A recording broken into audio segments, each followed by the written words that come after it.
Okay, so now what happens with your options are things like so.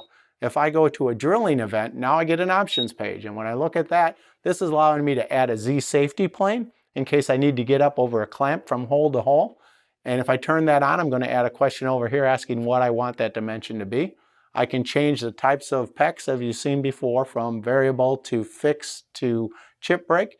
I can change from RPM to surface footage and chip per tooth instead of inches per minute.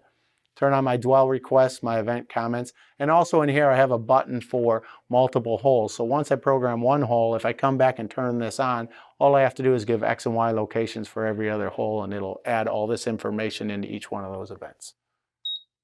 Oops, I didn't need to close that. I needed to delete that. I guess I did.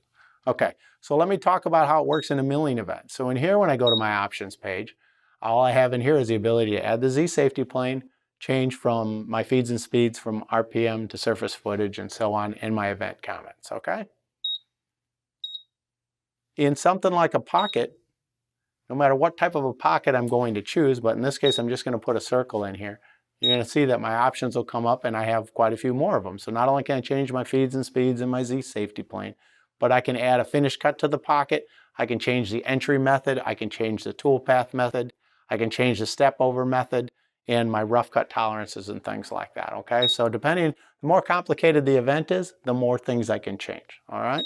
And then same thing would be true with my subroutines and my pockets, and under the more key, my helix I can change in there too. And so each one of these events has specific options that allow you to change the default just for that specific event. And when you're done with that event, the very next event goes back to the defaults unless you use the options page again to change them for that.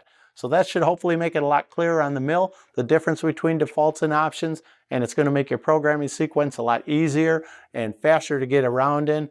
Like always, I hope you find this beneficial. I'll see you in the next video. And again, I'm TRAKing Pat, and remember to keep on tracking. Hey everybody, it's TRAKing Pat here with some of my best guys from the assembly department, reminding you that if you like these videos, don't forget to push the like button. If you want to subscribe so that we have a better idea who's watching us, hit the subscribe button over here. And of course, if you want to see the next video, then slam this one over here. And as always, I hope you enjoy the video. And most importantly, don't forget, keep on tracking.